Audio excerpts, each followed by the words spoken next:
Opa dan Oma, apa kabar? Jumpa lagi dengan konten Markisah. Mari kita sehat. Yes, konten ini menolong dan mengajak Opa dan Oma untuk tetap memiliki tubuh yang sehat, pikiran yang damai, hati yang gembira dan bersukacita. Nah, kali ini saya mau mengajak Opa dan Oma untuk bersemangat memuji Tuhan. Ayo sama-sama kita memuji Tuhan ya.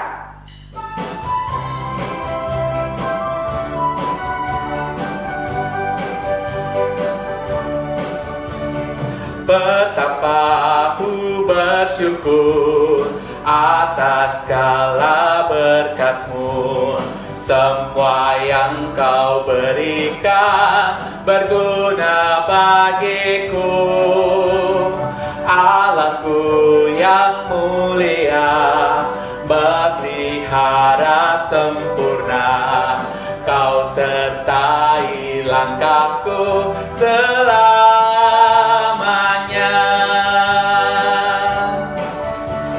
Syukur, ku bersyukur kepadamu. Puji, ku puji agung namamu. Sembah, ku sembah kesucianmu. Aku ada sebagaimana aku ada hanya karena anugerah-Mu.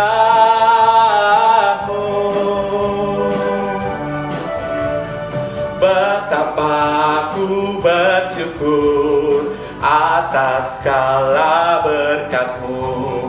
Semua yang Kau berikan berguna bagiku.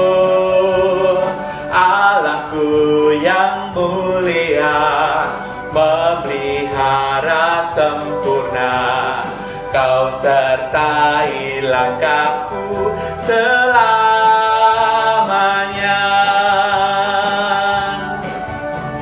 Syukur, ku bersyukur kepadamu. Puji, ku puji agung namamu. Sembah, ku sembah kesucianmu. Aku ada sebagaimana aku ada hanya karena anugerah-Mu.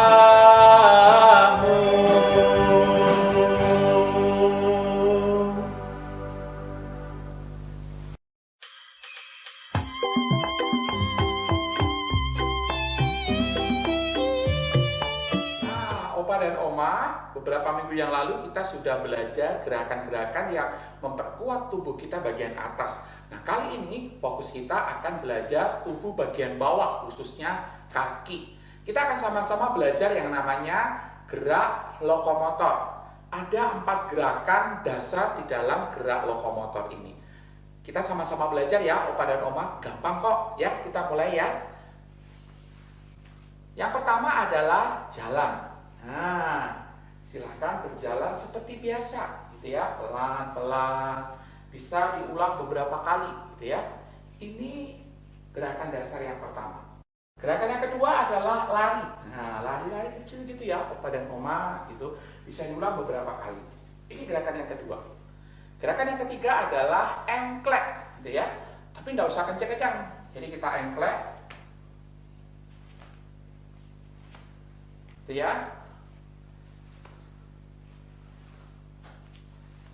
Nah, ini gerakan yang ketiga, engklek. Dan gerakan yang keempat, yang terakhir adalah jalan menyamping. Nah, bisa diulang gini ya, beberapa kali, Opa dan Oma. Nah, keempat gerakan lokomotor, khususnya untuk kaki ini, akan menolong tubuh bagian bawah kita akan menjadi lebih kuat dan tentunya menjadi lebih sehat. Selamat mencoba!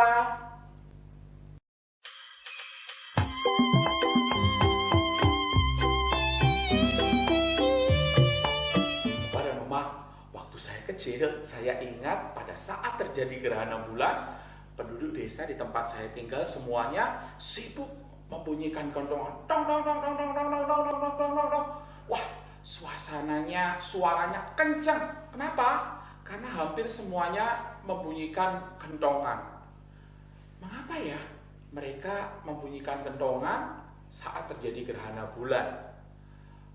Karena konon katanya sih bunyi kentongan akan mencegah raksasa yang akan memakan bulan. Ada-ada saja ya opa dan oma, tapi itulah yang terjadi. Apa yang tadi saya ceritakan, boleh saya katakan itu dinamakan mitos.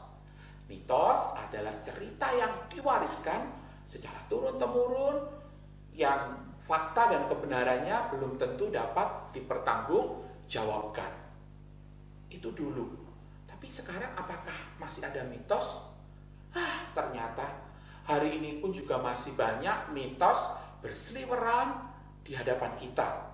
Salah satunya, contohnya adalah mitos-mitos tentang kesehatan seperti yang sudah saya siapkan. Coba oma dan opa perhatikan mitos-mitosnya. Apa saja?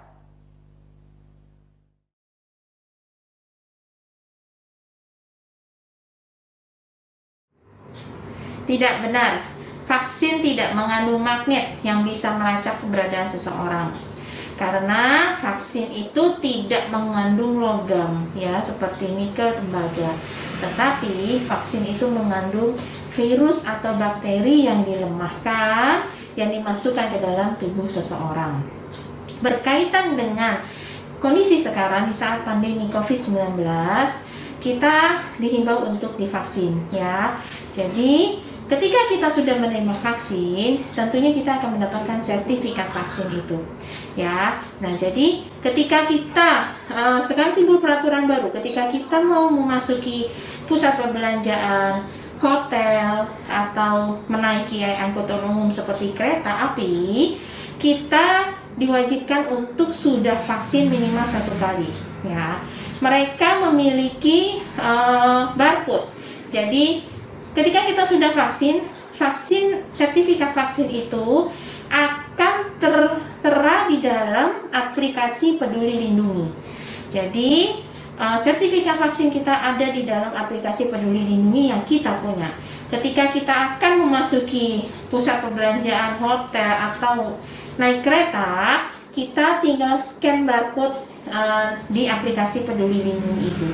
Nah, dari situ mereka akan bisa mengetahui kita sudah divaksin atau belum, kita sudah terima vaksin 1 dan 2 atau belum, atau misalkan kita melakukan pemeriksaan swab antigen atau PCR, semua akan terbaca di situ. Jadi sekarang semenjak pandemi ini di tahun 2021, prosedurnya adalah seperti itu untuk memasuki pusat perbelanjaan, hotel, ataupun angkutan umum seperti kereta api. Jadi ya disitulah manfaatnya. Jadi bukan magnet untuk melacak keberadaan ya, tetapi dari scan barcode itu ketahuan Bapak Ibu sudah perjalanan kemana, dari mana kemana, itu akan tertera di situ. Dan semua sertifikat vaksin akan terbaca di situ.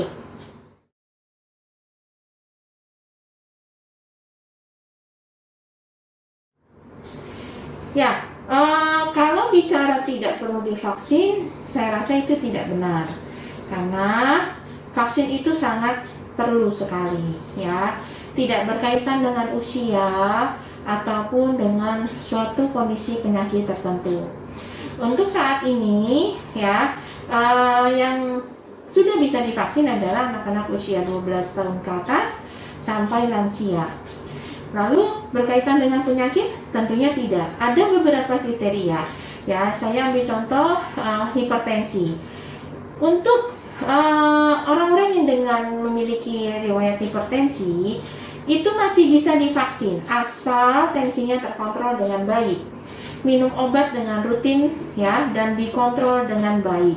Tensi yang masih bisa divaksin itu sampai batas 180/110 mm². Kalau kondisi seseorang datang mau divaksin, tensinya lebih tinggi dari itu, bagaimana? Lalu lantas Apakah tidak boleh divaksin? Tidak. Jadi tahapannya adalah ketika datang kita cek tensi, kalau lebih tinggi dari 180/110, kita sarankan yang bersangkutan untuk istirahat sebentar, 15 menit. Setelah 15 menit istirahat, duduk, lalu kita tensi ulang. Kalau masih tinggi, kita sarankan untuk istirahat lagi 15 menit. Lalu tensi yang ketiga, kalau masih tinggi, biasanya kita akan berikan obat di tempat kita vaksin, ya. Jadi dokter di bagian screening itu akan memberikan obat kepada yang bersangkutan untuk diminum, obat menurunkan tekanan darah. Lalu setelah minum obat, nanti istirahat lagi 15 menit. Setelah itu baru ditensi. Kalau turun, vaksin bisa diberikan. Tetapi kalau sampai masih tinggi, biasanya kita akan menunda vaksin terlebih dahulu. Pasien berobat ke dokter, konsultasi dulu ke dokter, ditangani dulu masalah hipertensinya, baru setelah normal, baru bisa divaksin. Begitu juga dengan diabetes. Batas yang bisa diberikan vaksin untuk diabetes itu bisa ada yang sampai 300, ya. Tapi tentunya sama dengan terkontrol, diabetes terkontrol, ya. Jadi nggak ada alasan untuk bagi penderita diabetes ataupun hipertensi itu tidak bisa divaksin.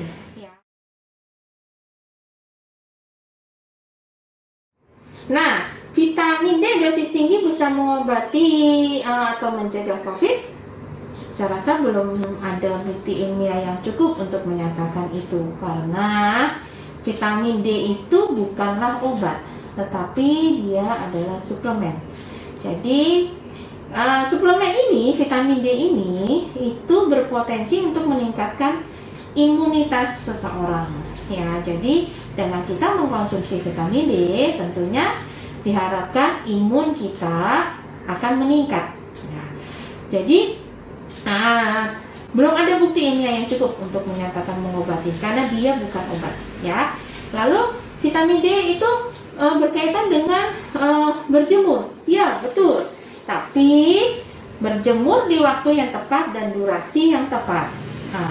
Berjemur antara jam 7 sampai jam 9 pagi, ya. Untuk wilayah Indonesia, saya rasa itu waktu yang tepat untuk kita berjemur, ya. Lalu berapa lama sih kita harus berjemur?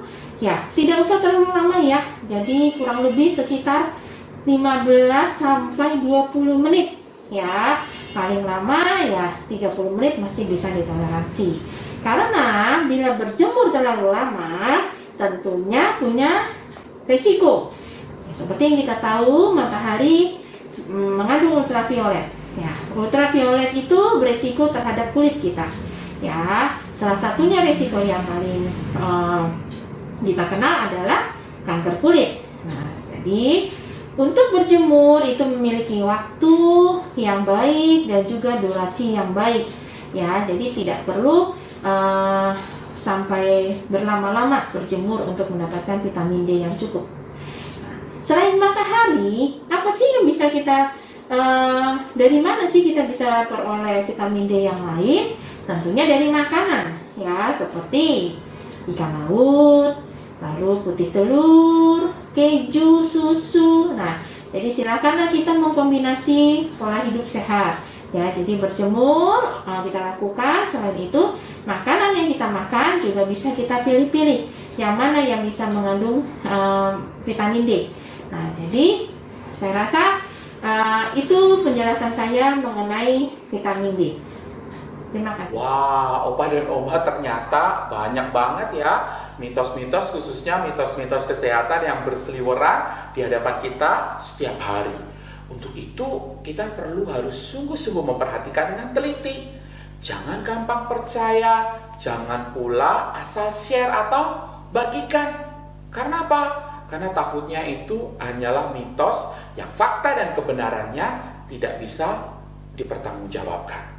Nah, bicara tentang mitos, Paulus kepada Timotius juga pernah menasihatkan demikian.